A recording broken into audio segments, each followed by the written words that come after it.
Hello and welcome to We Are Nantucket. We are grateful to the Massachusetts Department of Education for their grant for the after-school programs and also to the Dreamland Theater Foundation. Who I am most grateful for are the students who have been doing the interviewing, learning the technique of interviews. I think the most important thing about this exercise and project is that the students learn to question and listen very carefully and ask follow-up questions of the adults, and they learn a lot of other people's experiences. Today is Sunday, January 8th, 2023. I'm Tomas Young, and I have the pleasure of interviewing Mr. Kenny Hammond. Mm-hmm. How you doing? I'm doing very fine. Yeah. Did you grow up here? Yes, I was born on the island, 1952. How did your family get here?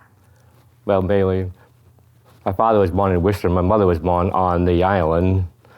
And like I said, my grandfather goes way back to 1875 when my great-grandfather came from Scotland in the Northern Islands, and on my father's side, they're from the English side, on the southern part.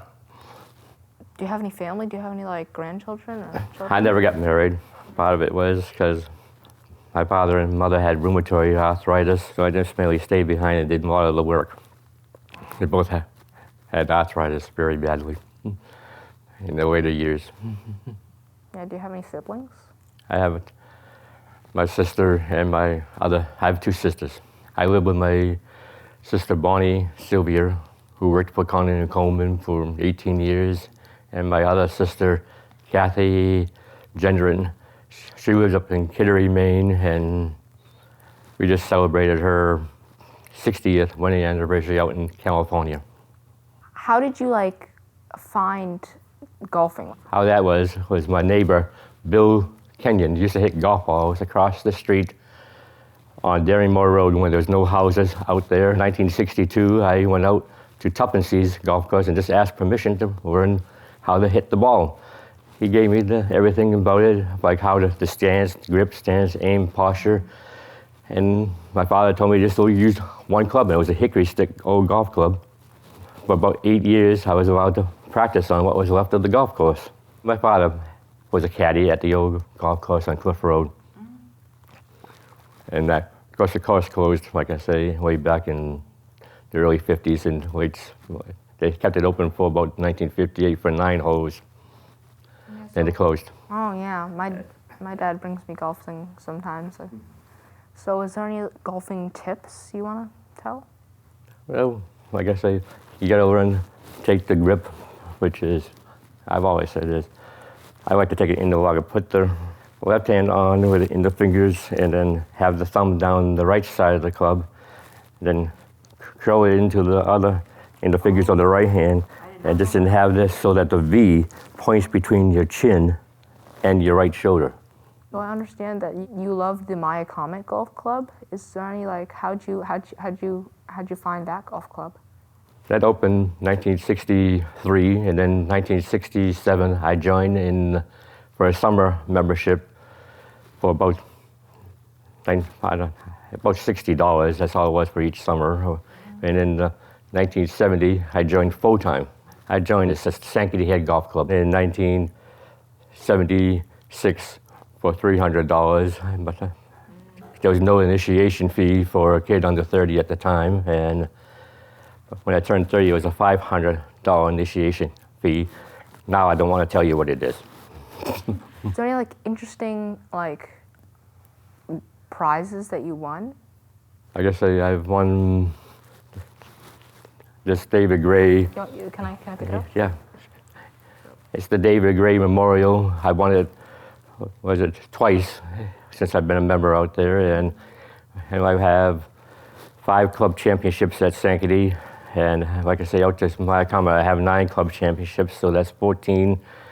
And I've won 7 member guests at Sankaty, by about 3 member guests over at my comment, and won many Odd Fellows tournaments off island, when I was with a group of guys, and our team teamed up and won about 8 of them. And for the individual part, I won about 4 of those by myself. Do you golf anymore? Oh yeah, I still play. Still a single digit since 1973. So, from 9 all the way down to a 0. For the longest time, I was a 2 handicap from 1984 to 2006. And the main accomplishment I've had, one of the things is the winning for the golfing is winning Maya Comet and Sankety, winning both club championships in the same year twice. A friend of mine, I can mention him, he's a very nice guy, Jock Wilschlager, a very nice guy. He did it 3 times with Sankety and Nantucket. That's quite an accomplishment for him. And he's a lot older now, but he's 10 years older than me, but I think he's a great, I always followed him and I always thought of him as a great guy. I understand that you're a very serious arrowhead collector. My father took me out when I was only about 4 or 5 years old. Found my first one up by the old water tower on Cliff Road. When I was a little kid, it was a little scraper. That was about 1957. Mm-hmm. I don't know how I remember that, but I do. How do you know which rocks are arrowheads and which ones are just regular rocks? Most the flakiness on how they are. If you look closely how they've been chipped and everything, you just got to look carefully while you're going along. You use your peripheral vision and don't stare at every single rock or your eyes are going to blur. Just walking along the edge of the shoreline was easier than to try to look over a big bunch of rocks. Back in the day, my father was a member of the Massachusetts Archaeology Association. They had a site out at Topgale, which is out in the Chiquimo Hills, right on the edge of the shoreline. They would record them and put them in the Massachusetts Archaeology Association and how old the site was or what type, whether it was during the arcade period or the woodland period, which ranged from 9,000 to 400 years ago. Yeah, so is it okay if we show these? Sure. So I'm just gonna pick them up and, so these are very beautiful, so are they different sizes? Oh yeah, they come in all different sizes, and there's tools Indian called pestles, they're corn grinders, and then there's axes, and there's ceremonial pieces like a stone with a hole through it, which was my father found one out in the Barrett farm years ago, and the other thing my great uncle found up in Portland was a plummet, which is a weight that has a hole drilled through it, but it goes down into the deep water so you can catch deep water fish. Yeah, so is there any more advice that you want to give me about finding arrowheads? Like you say, you can go out by the 40th pole, and once in a while around that area in the dirt road, you'll find some flaked chips, and that gives you a rough idea of what you're looking for. And then any new houses, but everyone seems to be going to all the new houses where they're being built. So you get permission to just go in. Everyone knows about Saskatchewan, but stretching from Saskatchewan all the way over to Tuckernutt, there are all through the hills and everywhere on the island, actually over 200 Indian sites. Wow. Gotta remember, there was no deer on the island when the Indians were here. They mainly were shellfish eaters, and they used whalebone to sharpen their tools. They're the Wampanoag tribes, but then there was the Wawinit tribe, and then there was the Maya Comet tribe. So how'd you find, I understand you work with the DPW, how'd you find them? Well, I was working at the hospital. I did 12 and a half years from 1973 to Valentine's Day of 86. So I went out and asked for a job at the DPW. It was Donnie Oliver, a Nantucketer, who said, I can get you a good job here and stick with it. And you'll start off With the police, I'd almost like a $2 raise compared to what you were working for. So I worked for 31 years, got a plaque for working for 31 years. I have it at home for serving the island of Nantucket for the DPW.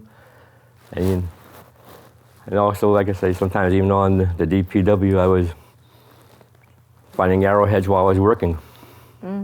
Picking up the roadside of Old South Road, and sometimes one popped up out of the ground. Are you working for them now, or? No, I just work part-time at my combat, just picking up the driving range and any other little projects around that need to be done with my coworker, Steve Albright. He's a very good handyman on all types of stuff. Are there any advice you want to give to the younger generation? Any like life lessons or anything?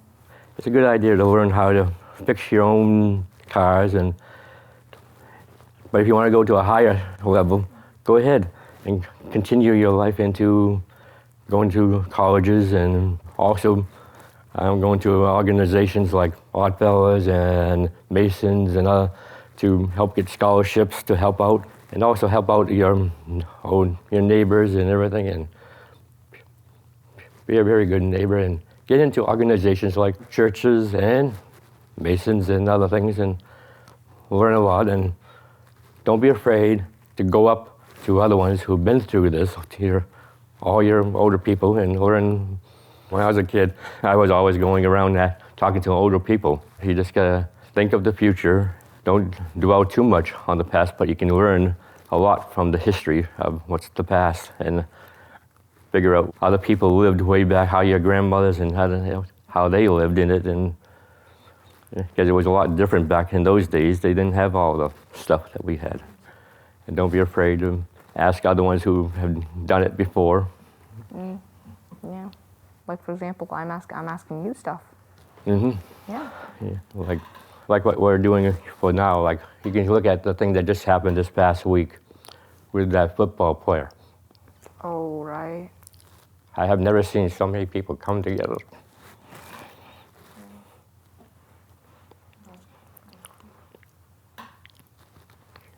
And that's what life was all about, helping each other. Yeah. It must be amazing how when you were young, you were asking like elders to like give you advice, and now you're giving advice to the younger generation. So thanks for coming. It was great having you. Yep. I've learned a lot. I hope I see you around on the island. Oh yes, you will. You will. They know me everywhere I go.